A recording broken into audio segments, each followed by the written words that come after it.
Welcome to my YouTube channel SSC by Naval. तो आज की इस वीडियो में हम मॉक टेस्ट के बारे में बात करेंगे,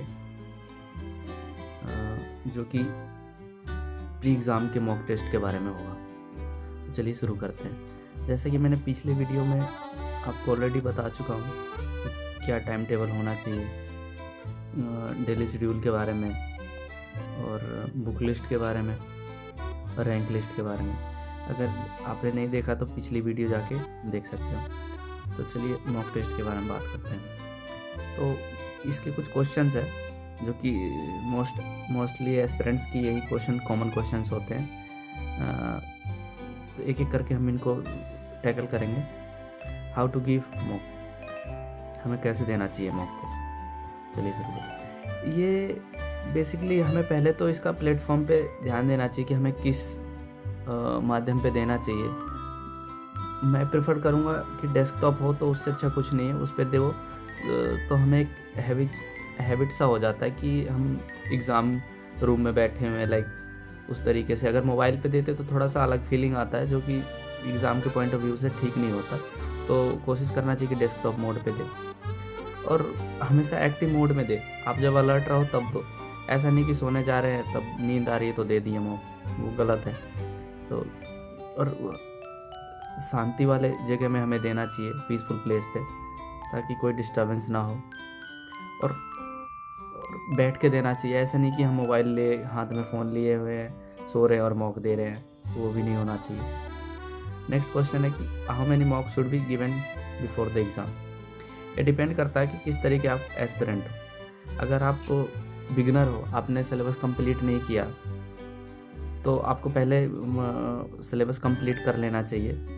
और लेकिन सिलेबस कंप्लीट करने के साथ साथ आपको एग्ज़ाम से पहले 20 मॉक एटलीस्ट दे देने चाहिए, ताकि एक आपको पता लग जाए कि किस तरीके से क्वेश्चन आते हैं एग्ज़ाम में और कैसे टैकल करना है कम टाइम में।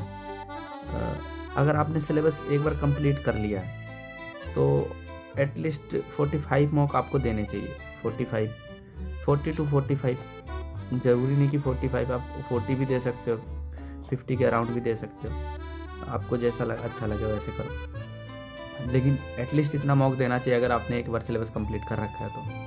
अगर आप रिपीटर हो तो एटलीस्ट आपको 50 मॉक्स देने चाहिए।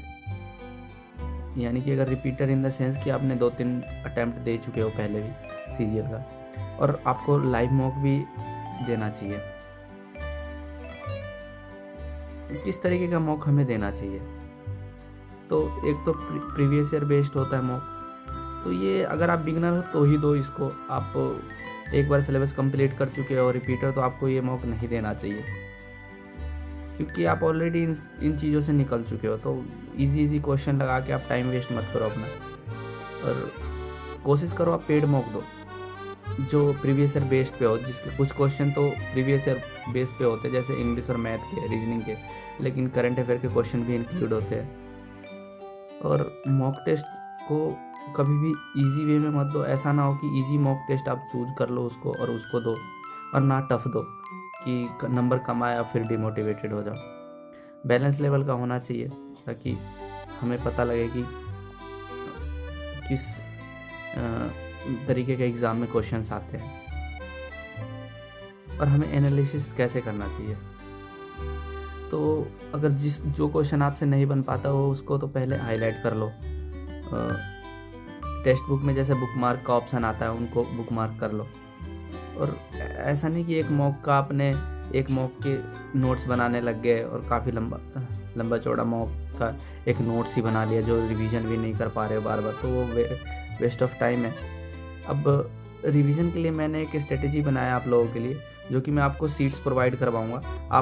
आप दिन में मॉक दो और शाम के बाद मैं कभी भी उसको अपलोड कर दूंगा, ताकि आप एक बार रिवीजन कर लो उसको। बहुत कम टाइम में वो कंप्लीट हो जाएगा आपको, और मैं उसमें शॉर्ट ट्रिक्स के साथ डालूंगा वो सीट्स, तो इजी रहेगा। चलिए, और ताकि आप रिवीजन कर सको मल्टीपल टाइम्स बिफोर एग्ज़ाम। अब हमें कब, व्हेन शुड आई स्टार्ट, मैं इन शेड्यूलों को कब से स्टार्ट करूं, तो एक अच्छा क्वेश्चन है। इसके लिए मैंने एक स्ट्रेटेजी बनाया है कि जो स्टार्टिंग के 10 दिन होगा जब मैं शेड्यूल स्टार्ट करूँगा, तो उसमें मैं 4 सीट को इंक्लूड करूँगा। जैसे कैलकुलेशन का सीट्स होगा, एडिटोरियल होगा, वोकैब होगा, करंट अफेयर होगा, इनके 4 सीट्स होंगे। जैसे कैलकुलेशन की एक सीट होगा, एडिटोरियल का एक, वोकैब का एक, करंट अफेयर का एक। वोकैब वाले में क्लोज टेस्ट भी होगा और